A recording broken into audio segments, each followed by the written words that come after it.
दोस्तों अब हम बात करते हैं सेशन के अंदर कि what is lapping, lap length, splicing, overlapping length. ठीक है, तो अगर हम बात करें कि दोस्तों यहां पर जो लैपिंग होगी और जो लैप लेंथ होगी या ओवरलैप लेंथ है दोस्तों, तो ये जो टर्म है, ये जो तीनों टर्म है, ये बेसिकली हमारी यूज होती हैं हमारी बीम के केस के अंदर और हमारे स्लैब के केस के अंदर।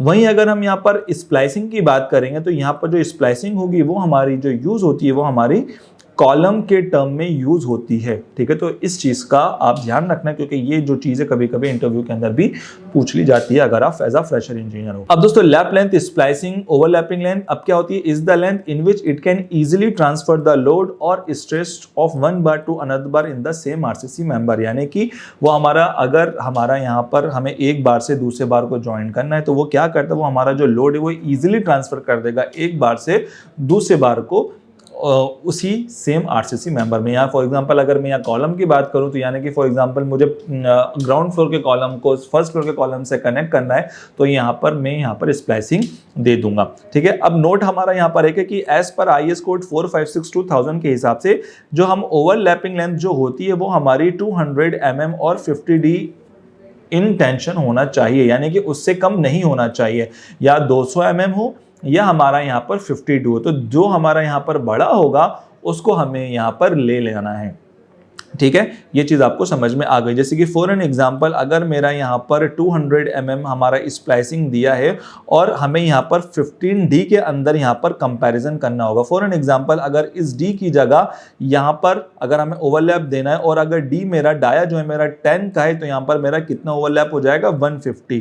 तो अब हमें इससे नहीं लेना है, हमें 200 mm को लेना है। वहीं अगर यहाँ पर मेरा 16 mm का डाया हो जाएगा तो ये मेरा बेसिकली बड़ा हो सकता है हमारे 200 mm से। तो जो हमारा बेसिकली कंपैरिजन करने के बाद जो हमारा बड़ा होगा और जो बड़ी वैल्यू होगी तो उसको हमें यहाँ पर ओवरलैपिंग के लिए हमें लेना होगा। So generally we can take 24D to 50D in compression, यानी कि यहाँ पर आप टेंशन मेंबर से समझ सकते हो, यानी कि बीम और जो स्लैब है, यानी कि जो हमारे हॉरिजॉन्टल मेंबर्स होते हैं वो हमारे क्या हो जाते हैं, वो हमारे टेंशन मेंबर्स हो जाते हैं। वहीं अगर हम कंप्रेशन मेंबर की बात करें तो यहाँ पर हमारा जो कॉलम है वो हमारा यहाँ पर आ जाता है।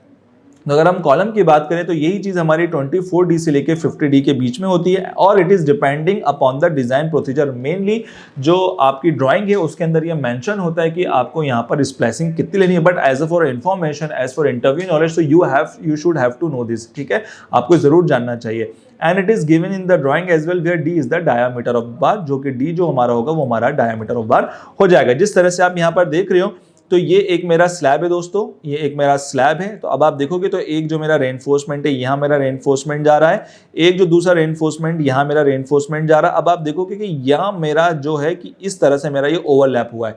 अब ये मेरा कितना ओवरलैप हुआ, ये हमारा हुआ है मिनिमम 40D। तो यहाँ पर हमने जो है यहाँ पर हमें 40D यहाँ पर हमने ले लिया। अब वहीं हम इसको क्या बोलेंगे, इसको हम बोलेंगे लैप लेंथ या ओवरलैप लेंथ। वहीं अगर हम यहाँ पर कॉलम की दोस्तों बात करेंगे तो आप देखोगे कि यहाँ पर हमारे इस चीज ये हमारी क्या हो जाएगी, हमारी स्प्लाइसिंग यहाँ पर हमारी कहलाती है। ठीक है, अब बात करते हैं कि lap length in different members की बात करें। जैसे कि जिस तरह से मैंने आपको बताया कि ये मेरी लैप लेंथ होती है स्लैब के अंदर, वही हमारी ये लैप लेंथ हो जाती है कॉलम के अंदर, जो आप ये बी पोर्शन के अंदर देखोगे। अब मैं इसको आगे और अच्छी तरीके से एक्सप्लेन करूंगा तो इसकी फिक्र आप नहीं करिए। अब दोस्तों लैप लेंथ इन कॉलम की बात करते हैं कि हमें कहाँ पर कॉलम की देना है, क्या क्या हमारे एज पर IS कोड 4562,000 के हिसाब से क्या क्या हमारे कंडीशंस होती है कि हमें किस तरह से देना होता है। सबसे पहले हम बात करें कि lapping should be provided alternatively. Lap should not be given at same points because buckling may occur. क्या मतलब हुआ दोस्तों, अगर अपन आसान से बात करें दोस्तों, कभी भी हमें क्या करना होता है ना कि यहाँ पर एक जगह पर हम कभी भी यहाँ पर हम ओवरलैप नहीं देते हैं, क्योंकि अगर आप वहाँ पर एक ही जगह पर सारे आप ओवरलैप दे दोगे तो उससे क्या होगा, ज़्यादा लोड होगा और वहाँ से वो बकल होने की वजह से वहाँ पर वो फेल हो सकता है। तो हमेशा ध्यान रखिए कि यहाँ पर हमें हमेशा स्टैगर्ड लैपिंग के अंदर देनी होती है। स्टैगर्ड मतलब होता है कि यहाँ पर हमें कुछ अलग अलग स्पेसिंग के हिसाब से यहाँ पर हमें जो बार्स है उनको हमें कटवाना होता है। ठीक है, जिस तरह से आप इस इमेज में भी देख रहे हो कि यहाँ पर आप देखोगे तो एक बार हमारी वो जो यहाँ पर ओवरलैप दिया है, वहीं आप देखोगे तो कुछ नीचे में दिया हुआ है, फिर उसके ऊपर दिया है, फिर यहाँ पर हमें नीचे दिया हो। तो दोस्तों इसी चीज को हम क्या कहते हैं, इसी चीज को हमें कहना होता है स्टैगर्ड लैपिंग। ठीक है। अब हम बात करते हैं आगे कि अब हम देखते हैं कि कहां पर हमें लैपिंग देना होती है कॉलम में। So lapping should be provided at the centre of column because bending moment at mid point is zero. यानी कि क्या होता है कि यहां पर हमें जो हमारा कॉलम जो होता है, ठीक है, यानी कि जो हमारी जो स्लैब होती है, यानी कि जो हमारा फर्स्ट फ्लोर और जो ग्राउंड फ्लोर का जो बीच में जो मेरा कॉलम आता है दोस्तों, उसके अंदर हमें क्या होता है, यहाँ पर जो हमारा सेंटर जो जोन होता है वहां पर हमें यहाँ पर देना होता है। क्यों देना होता है? क्योंकि यहाँ पर जो मिड पॉइंट होता है उसका यहाँ पर जो बेंडिंग मोमेंट होता है वो यहाँ पर हमारा जीरो होता है। क्योंकि अगर हम यहाँ पर करते हैं तो हमारा आईएस कोड कहता है कि आपको यहाँ से h/4 ऊपर से छोड़ना है और जो हमारा जोन ए है यहाँ से आपको h/4 छोड़ना है और बाकी जो आपकी जो डिस्टेंस बचेगी ये वाली, यानी कि जो h/2 डिस्टेंस बचेगी, इसमें आपको यहाँ पर लैपिंग आपको प्रोवाइड करवानी होती है। ठीक है, जिस तरह से आप बेंडिंग मोमेंट डायग्राम में भी देखोगे कि इधर साइड मेरा जो मोमेंट है वो बिल्कुल जीरो है, वहीं अगर आप देखोगे तो इधर भी सबसे ज्यादा मैक्सिमम मोमेंट है और इधर भी सबसे ज्यादा आपका जो बेंडिंग मोमेंट है वो सबसे ज्यादा होता है। ठीक है, जैसे कि आप इस इमेज में भी देखोगे तो आप देखोगे इस बी जोन के अंदर यहाँ पर उन्होंने लैब प्रोवाइड करवाया, जो मैंने अभी आपको पीछे दिखाया था इस वाले पार्ट के अंदर। ठीक है, तो यहाँ पर हमारा बी जोन के अंदर प्रोवाइडेड है। ठीक है, आगे चलते हैं। अब lap length in column as per IS code के हिसाब से, जो कि मैंने अभी आपको बताया, एज पर आईएस कोड 13920/1983 क्या कहता है? ये कहता है कि due to maximum stress we can't lap at column beam slab joint. ठीक है, lapping should not be given at L/4 distance from top and bottom of the support. जैसे कि मैंने अभी जस्ट आपको बताया है कि जो हमारा जंक्शन जो पॉइंट्स होते हैं, यानी कि ये मेरा जो जंक्शन पॉइंट है, उस जंक्शन पॉइंट पे हमें यहाँ पर लैपिंग नहीं देनी है। ठीक है, क्यों नहीं देनी है? क्योंकि वहां पर सबसे ज्यादा हमारा मैक्सिमम स्ट्रेस होता है। अब lapping should not be given at L/4 distance, यानी कि इसके साथ साथ यहाँ तो देनी नहीं है, उसी के साथ साथ जो हमारा L/4 या H/4 जो डिस्टेंस है इसके साथ भी नहीं देना। अब दोस्तों यहाँ पर H क्या होगा या L क्या होगा? यानी कि आपका जो स्लैब है उसके नीचे का पार्ट और जो आपके फ्लोर का पार्ट है उनके बीच का जो डिस्टेंस होगा उसको हम क्या कहेंगे? H कहेंगे। या आप यहाँ पर बीम भी कंसिडर कर सकते हैं। जो आपका बीम है यहाँ पर और आपका जो नीचे वाला बीम है उसके बीच का यहाँ पर जो डिस्टेंस बचेगा इंटरनल से इंटरनल डिस्टेंस, उसको हम क्या कहेंगे? H कहेंगे। अब उसका जो डिस्टेंस होगा तो ये मेरा H/4 हो जाएगा और ये वाला जो मेरा दोस्तों डिस्टेंस हो जाएगा ये भी मेरा H/4 हो जाएगा। ठीक है, H से आप डिवाइडेड बाय उसकी लेंथ को 4 कर दे तो यहाँ पर आपको इजीली डिस्टेंस यहाँ पर आपको मिल जाएगा। ठीक है, उसके बाद मैं यहाँ पर टाइप्स ऑफ लैब्स की बात करूँ इन कॉलम के अंदर कि हमारे कितने तरीके के लैब होते हैं। तो यहाँ पर अगर हम आईएस कोड के हिसाब से बात करें, एज पर आईएस कोड 456/2000 के हिसाब से, तो यहाँ पर after 36 mm dia bar the bar में बी वेल्डेड, कपल्ड और स्पाइरल्ड। ठीक है दोस्तों, यानी कि अगर, लेकिन इसमें एक और चीज है कि यहाँ पर आप देखोगे नोट भी लिखोगे कि after the amendment in 2007 this 36 mm bar changes to 32 mm bar. ठीक है, यानी कि पहले हमारा ये 36 mm बार में था, लेकिन 2007 के बाद अमेंडमेंट होने के बाद यही बार 36 mm से 32 mm के अंदर चेंज हो गया। यानी कि अब आपको क्या करना है, अगर आपका बार 32 mm से ज्यादा है, 32 mm से ज्यादा आ रहा है, तो आप वहां पर इसको कपलिंग करवा सकते हो जिस तरह से आप देखोगे, वहीं पर आप इसको वेल्डिंग करवा सकते हो और वहीं पर आप इसको स्पाइरल भी इस तरीके से करवा सकते हो। ठीक है, तो ये हमारा क्या कहता है, हमारा ये आईएस कोड यहाँ पर हमारा इजिली कहता है। ठीक है, उसके बाद what to do while lapping bars in column, हमें क्या करना चाहिए? अब बहुत ही ज्यादा इंपॉर्टेंट चीज होगी क्योंकि ये काफी ज्यादा इंटरव्यूज के अंदर भी पूछा जाता है, यानी कि when 2 bars of different diameters are to be spliced, यानी कि अगर हमारी दो अलग अलग डाया की जो बार्स है वो हमारी स्प्लाइस हो रही है तो हम क्या करेंगे? The lap length shall be calculated on the basis of diameter of smaller bar. इसका मतलब दोस्तों क्या हुआ, यानी कि दोस्तों यहाँ पर फॉर एन एग्जांपल कि ये जो मेरा बार है यहाँ पर मेरा 10 mm का बार आ रहा है और यहाँ पर मेरा 12 mm का बार आ रहा है। ठीक है, तो इसका मतलब अगर मेरे दो अलग अलग बार है तो हमेशा याद रखिए जो मेरा स्मॉल डाया का जो मेरा बार होगा उसी में ही यहाँ पर हमारी जो है कि यहाँ पर हम उसी काम यहाँ पर हमको लैपिंग करना होगी अगर यहाँ पर हमारा दो अलग अलग डाया आ रहे हैं। ठीक है, अब the bars should be in staggered and position, जैसे कि मैं आपको बता चुका हूं कि जो हमारा बार होना चाहिए वो हमारे स्टैगर्ड वे में के अंदर होना चाहिए। एक तो हमारा ये जो h/2 डिस्टेंस है उसमें होना चाहिए और ये जो हमारा h/2 जो डिस्टेंस है, अब इसके अंदर भी जो हमारी लैपिंग है वो हमारे यहाँ से स्टैगर्ड के अंदर यहाँ पर होनी चाहिए, जिस तरह से आप इसको देखोगे। ठीक है, तो ये सारी की सारी चीजें मेरी क्या है, ये हमारी स्टैगर्ड वे के अंदर आ रही है। ठीक है, उसके बाद हम बात करें एक और चीज, अब not more than 50% of area of steel bar shall be spliced at any one section.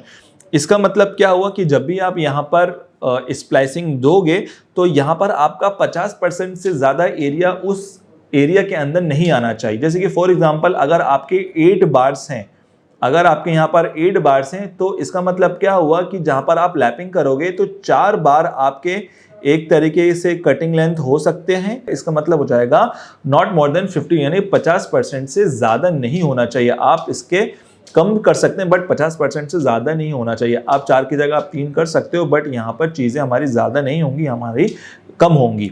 ठीक है, तो आई होप ये चीज आपको समझ में आई होगी। उसके बाद जो the lap bar should be in inner side, जी ये बहुत एक इंपॉर्टेंट पार्ट है कि जब भी हम यहाँ पर आप देखोगे कि यहाँ पर अगर मैं यहाँ पर दे रहा हूँ, ठीक है, और मैंने यहाँ पर लैप दिया और यहाँ पर मेरा जो नीचे वाला बार है वो आएगा। ठीक है, तो हमें क्या करना है कि जब भी हम यहाँ पर लैपिंग जो देंगे तो हमेशा यहाँ पर हमारा जो बार है वो हमारा अंदर के साइड होना चाहिए, कभी भी हमारा बाहर के साइड यहाँ पर नहीं होना चाहिए लैपिंग।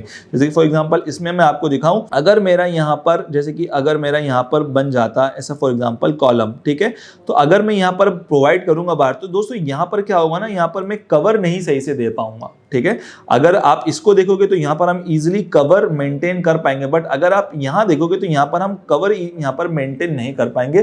तो इसलिए हमेशा आपको क्या याद रखना है कि कभी भी आपको यहाँ पर जो लैप है हमेशा वो आपको अंदर की तरफ करके देना, कभी भी हमारा जो शटरिंग की तरफ यानी कि शटरिंग के फेस पे हमें कभी भी यहाँ पर नहीं देना है।